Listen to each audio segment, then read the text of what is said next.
శ్రీరస్తు శుభమస్తు అవిఘ్నమస్తు. శ్రీ రాజశ్యామలాంబ సహిత దశమహావిద్య ఆలయం స్వర్ణ దేవాలయం గోల్డెన్ టెంపుల్ నిర్మాణం కొరకు లోకక్షేమార్థం దశమహావిద్య మహాయాగం 11 లక్షల కొబ్బరికాయలతో లక్ష్మీ గణపతి హోమం మరియు 11 కోట్ల కుంకుమార్చన కనక మహాలక్ష్మి కుంకుమార్చన సత్తుపల్లి శ్రీ లక్ష్మీ గణపతి ఆలయమునందు 108 రోజుల పాటు నిర్వహించబడును. ఈ కార్యక్రమంలో భక్తులందరూ పాల్గొని తీర్థ ప్రసాదములు స్వీకరించి భగవత్ కృపకు పాత్రులు కాగలరని మనవి. స్వర్ణ దేవాలయ నిర్మాణము మహాసంకల్పం, సాహసోపేతమైన నిర్ణయం. ఇది అమ్మ నిర్ణయం, ఇది దైవ సంకల్పం, భక్తుల శిష్యకోటి సంకల్పం. ఈ మహాసంకల్పం నెరవేరడానికి 999 యజ్ఞములను పూర్తి చేసుకుని సహస్ర యాగములు అడుగు పెడుతోన్న వేళ ఈ మహోత్సవమైన కార్యక్రమానికి స్వర్ణాలయ నిర్మాణానికి శ్రీకారం చుట్టిందే శ్రీదేవి శ్రీ విద్యాపీఠం. గణపతి శరణాగతి అంటూ దైవాన్ని స్మరిస్తూ ఈ కార్యక్రమాన్ని రూపురేఖలు తీర్చిదిద్దడానికి భక్తులు ఈ యజ్ఞాన్ని నిర్వహిస్తున్నారు. ఈ స్వర్ణాలయ నిర్మాణానికి స్థలదాతలు, విగ్రహదాతలు, నిర్మాణదాతలు, పోషకులు, రాజపోషకులు, మహారాజ పోషకులు, భక్తులు సహాయ సహకారములు అందించి తెలంగాణ ప్రాంతంలో ప్రతిష్టాత్మకంగా ఈ దేవాలయ నిర్మాణాన్ని చేయడానికి ఇంటికొక పువ్వు ఈశ్వరుడికొక మాల అన్నట్లుగా అందరూ సహాయ సహకారాలు అందించవలసిందిగా కోరుతున్నాం.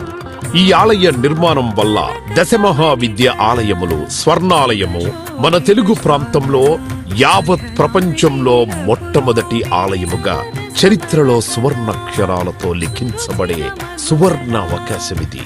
అంతేకాకుండా దశమహావిద్య ఆలయ నిర్మాణం ద్వారా ఎవరెవరికి ఎలాంటి విద్యతో ఏ అవసరం వచ్చినా ఆ విద్యా సంబంధమైన దేవతలను ఏకకాలంలో అర్చించి సేవించి దర్శించి అమ్మ కృపకు పాత్రులవ్వడానికి ఈ ఆలయం ఎంతో మార్గదర్శకంగా ఉంటుంది అనడంలో ఎటువంటి అతిశయోక్తి లేదు.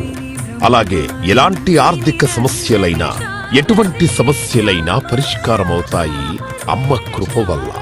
కలిపురుషుడి యొక్క ప్రభావం చేత కలియుగంలో ప్రకృతి వైపరీత్యములు, ప్రకృతిలో అనేక రకాల గ్రహగతుల చేత మానవుడి జీవితం ప్రశాంతం లేకుండా జీవితాన్ని గడుపుతూ దినదిన గండం 100 ఏళ్ల ఆయుష్ అన్నట్లుగా ప్రతిక్షణం మనసు ప్రశాంతత లేకుండా కలి ప్రభావం చేత ఎటువంటి పూజలు, ఎటువంటి యజ్ఞాలు, ఎటువంటి సాధనలు చేసినా కూడా సరైన ఫలితాలు లేక అంధకారంలో కొట్టుమిట్టాడుతున్నట్టుగా అన్ని ఉన్నా ఏదో కోల్పోయినట్లుగా జీవితానికి సుఖం లేకుండా కాలము గడుపుతున్న జీవకోటికి కామకోటి పరమాచార్యుల యొక్క, జగద్గురువుల యొక్క, అస్మద్గురువర్యుల యొక్క ఎన్నో కోట్ల తపశ్శక్తిని ధారాదత్తం చేసి ఈ ఆలయ నిర్మాణం చెయ్యడానికి మహాసంకల్పం చేసినాము.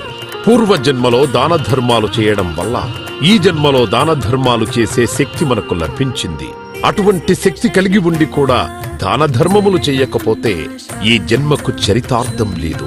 మనవంతు దాన ధర్మాలు చేస్తే, ఎటువంటి దాన ధర్మాలు చేస్తే అత్యంత ఉత్కృష్టమైన పుణ్య ఫలితం లభిస్తుందో అటువంటి పుణ్య ఫలితం లభించే అవకాశం ఈ స్వర్ణ దేవాలయ నిర్మాణంలో భాగస్వాములవ్వటం. పూర్వజన్మ సుకృత ఫలితం ఉంటే గాని ఈ ఆలయ నిర్మాణంలో భాగస్వాములు కాలేరు. అమ్మ సేవలో పాల్గొనలేరు, అమ్మ సేవలో తరించలేరు. ఒకవేళ తరించాలని ఆశ ఉన్నా కను ప్రభావం వల్ల మిమ్మల్ని కర్మల వైపు ఆ కలి ప్రభావం ముందుకు తీసుకుని వెళుతుంది తప్ప దైవ మార్గంలో నడిపించడానికి ఎట్టి పరిస్థితుల్లో మన మనస్సును ఒప్పుకునేలాగా చెయ్యదు. అయినప్పటికీ వాటన్నిటినీ దాటుకొని అపర దేవత సేవలో పాల్గొనటం, ఎంతో మంది భక్తులు ఇప్పటికే ముందుకు రావటం, మేము ఈ దేవాలయ నిర్మాణంలో భాగస్వాములవుతాం. శ్రీ రాజశ్యామల సహిత దశమహావిద్యా స్వర్ణాలయం నిర్మాణ మహాసంకల్పం శ్రీదేవి శ్రీ విద్యాపీఠం శ్రీ లక్ష్మీ గణపతి ఆలయం సత్తుపల్లి కంచి కామకోటి పీఠ సంప్రదాయం 9948897652 727777